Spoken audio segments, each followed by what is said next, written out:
Assalamualaikum mga kapuso, nandito pa rin po tayo ngayon sa Manila Golden Mosque and Cultural Center dito po sa Quiapo dahil nga po ngayon ang simula ng kanilang buwan ng Ramadan at bukod po sa pag-aayuno dahil isa po ito sa pinakabanal na panahon sa mga kapatid natin mga Muslim, kailangan din po sila o obligado silang magdasal ng 5 beses kada araw at bago po sila magdasal ay kailangan po nilang dumaan dito sa ablution area. Ito po yung lugar ng purification. Dito po sila naguhugas ng kanilang mga kamay, ng kanilang mga paa at ng kanilang mga mukha o ng ulo bago po sila pumasok sa mosque para magdasal. Papakita ko naman po sa inyo, ito po yung lugar para mapakita yung division, no? Ito po yung lugar kung saan nagdarasal yung mga babae at dito naman po sa aking gilid nagdarasal yung mga lalaki. So kailangan hiwalay po sila. At bago po sila pumasok ay kailangan nilang tanggalin yung kanilang mga saplot sa paa o yung kanilang mga sapatos at tsinelas para mapanatiling banal.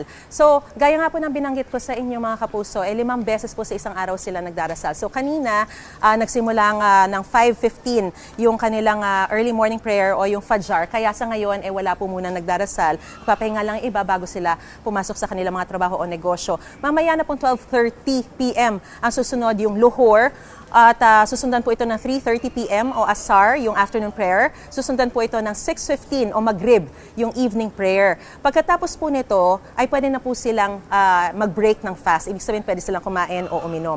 At susundan po ito ng 7:30 p.m. na Mass o yung Aisa. So 5 beses po yan. At every dasal, pinakanaayon po na sa loob po sila mismo ng mosque magdarasal. Dahil ito po yung tinatawag na Jama'a prayer o yung group prayer. Mas malaki raw po kasi yung biyaya mula sa Panginoon kapag sama-sama silang nagdarasal. Ito naman po ay masusundan ng optional o yung Tarawih night prayer ng Ramadan kung saan pumupunta ulit dito yung mga worshipers. Ibig sabihin po na optional, may blessing sila pag ginawa nila ito, pero wala namang kasalanan pag hindi nila nagawa ito, unlike yung 5 times na obligatory. Lahat po ito para matanggal yung 7 demons sa kanilang puso. Bawal magsinungaling, bawal magnakaw, pumatay, magmayabang, magkuripot, bawal tumingin sa mga malalaswa, at bawal din magnegosyo ng hindi halal o yung riba. Ibig sabihin po nito yung mga nagfa 5-6 o nagpapatubo o may interest. So ang essence lamang po ng lahat ng ito sa panahon ng Ramadan ay magkaroon ng pure heart o dalisay na puso ang ating mga kapatid na Muslim. Gusto mo bang mauna sa mga balita? Mag-subscribe na sa GMA Integrated News sa YouTube at tumutok sa unang balita.